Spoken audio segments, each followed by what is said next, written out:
సాధారణంగా ఏ కాంట్రాక్టర్ అయినా గానీ, ప్రభుత్వం తరపున కాంట్రాక్టింగ్ చేయాలంటే, ఫస్ట్ ఆఫ్ ఆల్ ఆళ్ళు ప్రభుత్వం విడుదల చేసిన ఏదైతే నోటిఫికేషన్ ఉంటుందో, ఆ నోటిఫికేషన్‌లో వీళ్ళ యొక్క కాంట్రాక్టింగ్‌కి సంబంధించిన విషయాలన్నీ కూడా ప్రభుత్వ పోర్టల్‌లోని రిజిస్ట్రేషన్ చేసుకోవాలి. సో, అప్పుడు ప్రభుత్వం నిర్ణయిస్తది ఎవరికివ్వాలన్నది. ఆ తర్వాత సిగ్నేచర్ సర్టిఫికేట్ ఒకటి వస్తది. దానిలో ఎవరైతే గెలుస్తారో వాళ్ళకి సిగ్నేచర్ సర్టిఫికేట్ ఇస్తారన్నమాట. సో, ఆ తర్వాత వీళ్ళ యొక్క పనులు గట్టా పూర్తి చేస్తారు.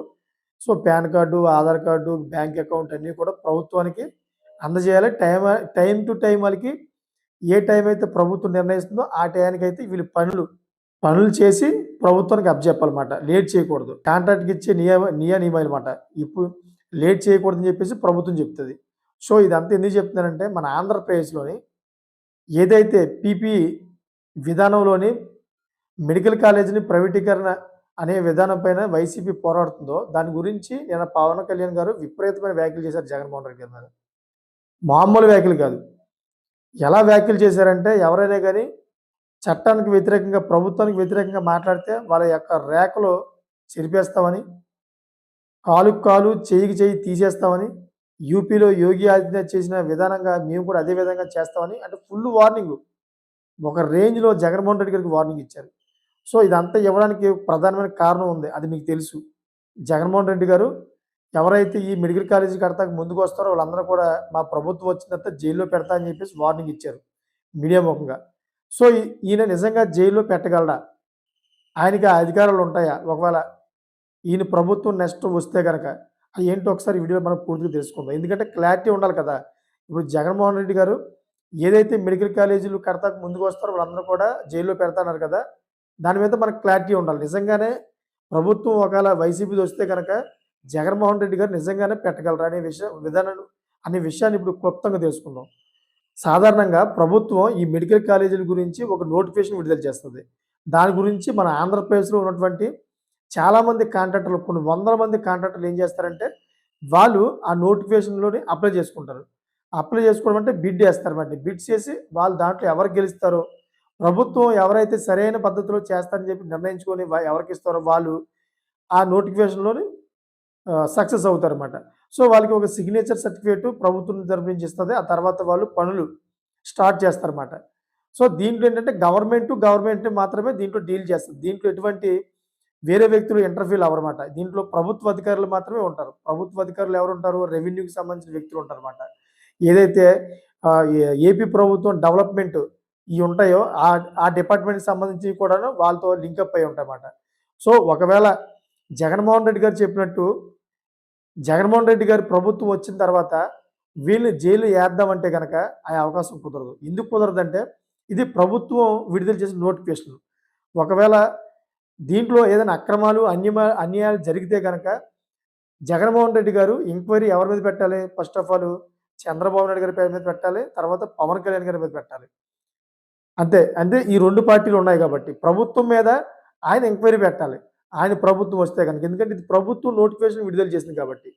అంతేగాని కాంట్రాక్టర్ మీద ఈయన చర్యలు తీసుకునే అధికారం ఉండదు. ఎందుకంటే ఈళ్ళు డైరెక్టర్‌గా ప్రభుత్వానికి అప్లై చేసుకొని వీళ్ళు కాంట్రాక్ట్ విధానం చేస్తున్నారన్నమాట. అటువంటప్పుడు జగన్మోహన్ రెడ్డి గారు వాళ్ళని అరెస్ట్ చేయలేరు కదా! జైలుకి పంపించలేరు కదా! సో, ఇప్పుడు ఈయన ఈ మీడియా ముఖంగా ఇలా చెప్పడంతోటి వైసీపీ వర్గాల్లోనే జగన్మోహన్ రెడ్డి గారి యొక్క వ్యాఖ్యల పైన తీవ్రమైన విమర్శలు వాళ్ళని గుప్పుమన్నాయన్నమాట. ఎందుకంటే ఇప్పుడు దాకా పీపీ విధానం మీద వీళ్ళు వ్యతిరేకంగా పోరాటం చేశారు. ప్రజల్లోని వ్యతిరేక స్పందన బాగా తీసుకొచ్చారన్నమాట. మంచి మార్పులొచ్చే టయాన్ని ప్రజలందరూ కూడా ఇటువైపు తిరుగుతున్న టయాన్ని జగన్మోహన్ రెడ్డి గారు పుసుక్కుమని ఎవరైతే ఈ కాంట్రాక్టింగ్ పనులు చేత్తాకు వస్తారో ముందుకు వాళ్ళందరిని కూడా జైల్‌లో పెట్టిస్తా అని చెప్పేసి ఫుల్ వార్నింగ్ ఇచ్చారో ఒకేసారి అది కొంచెం డౌన్ అయిందన్నమాట. ఇప్పుడు దాని మీద కౌంటర్‌లు ఇద్దామన్న వైసీపీ నేతలకి ఆలోచించుకోవాల్సిన విషయం అయిపోయింది. ఇప్పుడు జగన్మోహన్ రెడ్డి గారు చేసిన వ్యాఖ్యల మీద ఏ విధంగా స్పందిస్తారు? ఇప్పుడు అదే ఆలోచించుకుంటున్నామన్నమాట. ఎంతో కొంత ఈ పీపీ విధానం మీద మనం తెచ్చుకున్న క్రెడిట్ అంతా కూడాను జగన్మోహన్ రెడ్డి గారు తెలుసో తెలియకో ఈ మాట అనడం వల్ల మొత్తం క్రెడిట్ అంతా పోయేలా ఉంది. ఇప్పుడు ఏం చేయాలి అనే విషయంలోని పునరాలోచనలోకి వెళ్ళిపోయారంట మొత్తం వైసీపీ నేతలంతా కూడా. సో, ఇప్పుడు జగన్మోహన్ రెడ్డి గారు దీని మీద వివరణ ఇచ్చి క్లారిటీ ఇస్తే గాని రేపన్న రోజు ఈ పీపీ మీద మళ్ళీ వైసీపీ నేతలు మాట్లాడాలంటే చాలా ఇబ్బంది అయిపోద్ది. ఎందుకంటే దీనికి పని చేస్తాకు వచ్చిన వాళ్ళని జైల్లో పెట్టడం అనేది చాలా కరెక్ట్ కాదు అది. ఎందుకంటే ప్రభుత్వం నోటిఫికేషన్ విడుదల చేసిన దాంట్లో పనిచేస్తాకు వచ్చిన వాళ్ళని మీరు జైల్లో పెడతానంటే, ఇలా చాలా ఉంటాయి. బోలెడు నోటిఫికేషన్ విడుదలవుతాయి. అలాగే చాలామంది అప్లై చేస్తారు. అందరిని మీరు జైల్లో పెట్టుకుంటూ పోతే అది కరెక్ట్ కాదు కదా! అందుకే పవన్ కళ్యాణ్ గారు ఈ పాయింట్ పట్టుకొని నిన్న కరెక్ట్‌గా ముక్కు సూటి మీద అయితే జగన్మోహన్ రెడ్డి గారి మీద అడిగారన్నమాట. చదువు లేని అజ్ఞానంగా మాట్లాడకూడదు. ఒకసారి ముఖ్యమంత్రిగా చేశారు మీరు. బాధ్యత వహించి మాట్లాడండి. ప్రభుత్వం నోటిఫికేషన్ విడుదల చేసిన తర్వాత మీరు ఎలాగ దాన్ని ఆప్ చేయగలరని చెప్పి క్లియర్ కట్‌గా అయితే వార్నింగ్ ఇవ్వడం జరిగింది. సో, ఈ విధంగా అయితే చూసుకుంటే జగన్మోహన్ రెడ్డి గారు వాళ్ళనైతే జైలుకి పంపించలేరు. ఏదైనా ఒకవేళ ఎంక్వైరీ చేస్తే గనక ప్రభుత్వం మీద గత ప్రభుత్వం అంటే జగన్మోహన్ రెడ్డి గారి ప్రభుత్వం వచ్చిన తర్వాత గత ప్రభుత్వం మీద ఆయన ఎంక్వైరీ స్టార్ట్ చేయించొచ్చమాట. అంతేగాని ఆళ్ళు మాత్రం అరెస్ట్ చేసే ప్రసక్తే లేదు. మరి జగన్మోహన్ రెడ్డి గారి నేతలందరూ కూడా వాళ్ళు మొక్కుకుంటున్నారు.